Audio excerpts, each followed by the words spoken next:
그 현장에 여러분의 고국이 함께하지 못했다는 것에 대해서 정말 깊은 사과를 드리고, 선배 영령들에게 저 세상에서 만나게 되면 대통령이 오셨다고 자랑스러이 보고하겠습니다.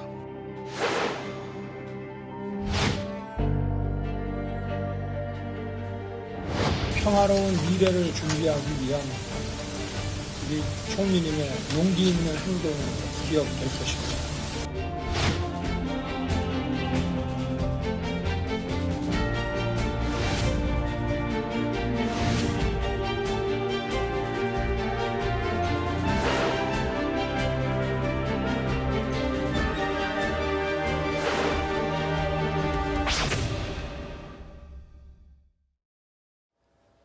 네, 지금 보신 대로입니다. 한일 정상이 한국인 희생자 위령비에 함께 참배했습니다. 그러니까 1945년 8월 6일 원자폭탄이 터진 히로시마에서 한국인이 2만 명 넘게 숨졌습니다. 왜 한국인이 거기에 그렇게 많았냐?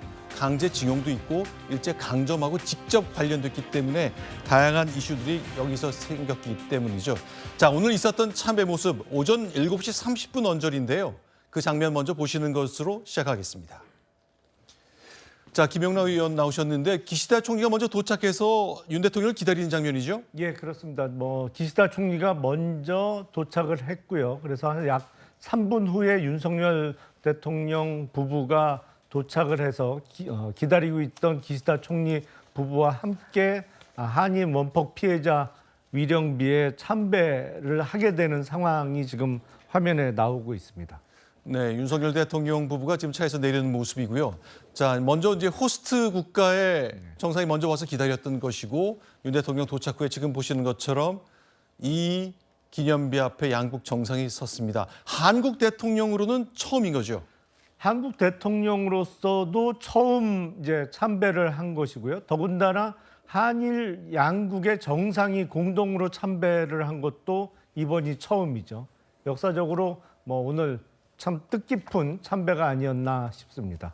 네, 오늘 이제 김재천 서강대학교 국제대학원장 나와 계신데요. 네. 한마디로 정리하자면 이 공동 참배의 의미를 어떻게 보십니까? 한국인 입장에서 보면은요, 이게 기시다 총리가 지난 과거에 대해서 후련하게 사과를 하면 얼마나 좋겠습니까? 근데 그렇게 하기가 어려운 것이 일본의 정치적인 현실이잖아요. 그럼에도 불구하고 지금 한국인 희생자 위령비를 참배한다라는 것은 일본 정치인으로서는 용기 있는 행동이라고 평가할 수가 있어요. 국내 정치적인 손실을 좀 감수할 수 있는 어떤 그런 행동이었기 때문에 그런 평가를 내릴 수가 있을 것 같고요.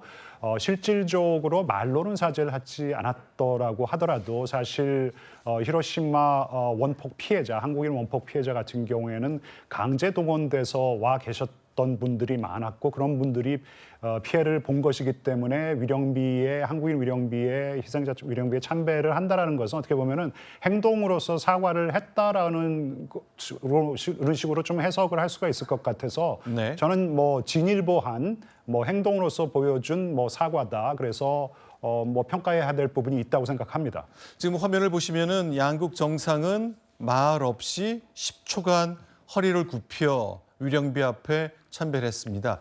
이 저 10초간이라고 상호 약속하는지 모르겠습니다만 마침 김재천 원장께서 얘기를 하셨으니 질문 좀 드리겠는데 기시다 총리가 저 정도 말하는 것도 용기를 낸 것이라는 얘기를 우리 대통령도 얘기를 했고 국내에서도 그런 해석을 하는 건데 조금 설명이 필요할 것 같아요. 일단 일본에서는 일본 정치인들이 한국에게 사죄하는 어떤 언행들이 국내 정치적으로 인기가 없습니다. 그리고 지금 자민당이죠. 집권 여당의 이 정치 구도를 힘의 구도를 살펴보면은 아베 총리계라고 하죠. 최대 계파인데 이 최대 계파가 일단 한국에게 사죄를 하는 것에 대해서 굉장히 부정적으로 생각하고 있거든요.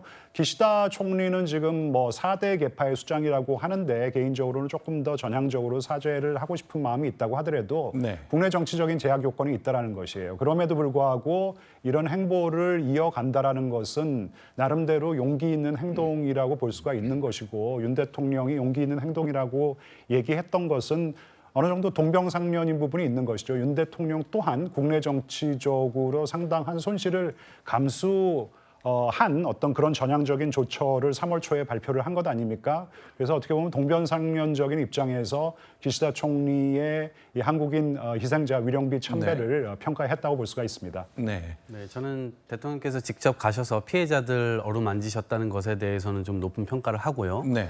다만 이게 기시다 총리가 사실은 지금 말씀도 하셨지만 국내 정치에 힘이 뭐 이렇게 막혀 있기 때문에 실제적으로 직접적 발언을 하지 못하는 상황입니다. 근데 그거를 한국 대통령이 지난번에 와서 했었던 그런 발언들을 재탕해서 좀 하는 것에 좀 불과했다 이렇게 보고요. 네. 오히려 저기 가서 한 것은 북한의 핵 위협으로부터 과거에 우리가 받았던 핵이 얼마나 위험한지에 대한 의미로도 해석이 될 수 있는 것이기 때문에요. 네. 그런 중의적인 해석을 놓고 한국에서는 이렇게 얘기하고 일본에서는 이렇게 얘기할 수 있는 측면의 어떤 이 잣대가 됐다 이렇게 생각합니다. 참 이 외교라는 것이 이제 여러 나라가 당사자이기 때문에 모두를 시킬 수 있는 방법을 찾는다면 그야말로 최적의 해법이겠습니다만 그러지 못한 것이 현실적인 지역인 것 같네요. 자, 그런데 이제 오늘 저렇게 지금 보신 것처럼 아침 7시 30분 좀 지나서 길지 않은 시간 양국 정상 부부가 같이 참배했습니다. 그리고 한일 정상회담이 열렸는데 이때는 이제 서로 상호 간의 모두 발언이라는 걸 통해서 발언을 이제 외부에 공개하는데 이렇게 얘기했습니다. 윤석열 대통령은 지난번 방한 때 기시다 총리가 과거 역사와 관련해서 가슴 아프다고 말했다. 이것이 한국 국민에게 큰 반향을 일으켰다면서 과거의 이야기를 다시 한번 좀 환기시켰습니다. 얼마 지나지도 않았는데 좀 기억을 되살려야 될 것 같네요. 한 2, 3주 전인데요. 당시 서울을 방문한 기시다 후미오 일본 총리의 과거사 관련 계파가 작은데 용기를 냈다고 평가하는 얘기를 듣고 있는 그 발언 들어보겠습니다. ユン大統領のご決断により3月6日に発表された措置に関する韓国政府による取り組みが進む中で私自身当時厳しい環境の下で多数の方々が大変苦しいそして悲しい思いをされたことに心が痛む思いです。この言葉はこの当時苦しい思いをされた方々に対して私自身の思いを率直に語らせていただいた次第であります。 네, 지금 보신 것처럼 올 초부터 한일 관계는 급격한 변화를 맞고 있습니다. 그 과정에 나왔던 기시다 후미오 총리의 발언까지 확인해 봤습니다. 앞서 말씀드린 대로 일본 히로시마에서는 굉장히 다양한 종류의 정상 외교가 이어지고 있습니다. 그 두 번째 소식입니다. 순위 확인하고 돌아오겠습니다.